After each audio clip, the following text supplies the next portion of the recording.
এক মুসাফির রাতের বেলায় মসজিদের বারান্দায় শুয়ে আছেন। এমন সময় এক চোর মসজিদের মাইক চুরি করে নিয়ে যাচ্ছে। তখন সেই মুসাফির পেছন দিক থেকে চোরটিকে শক্ত করে ধরে চোর চোর বলে চিৎকার করতে থাকলো। তাদের চিৎকার শুনে এলাকাবাসী এসে দেখতে পান দুইজন অপরিচিত লোক, আবার দুইজন লোকই একজন আরেকজনকে চোর বলে চিল্লাচ্ছেন।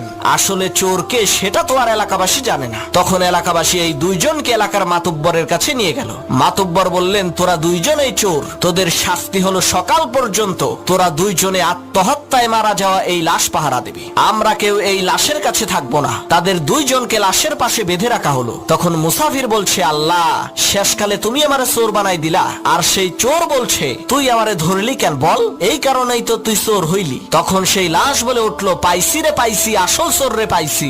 লাশের কথা শুনে চোর আর মুসাফির প্রচন্ড ভয় পেয়েছে। তখন লাশ বলে উঠলো, আমি মরি নাই, মরার ভান ধরেছিলাম আসল চোরকে ধরার জন্য।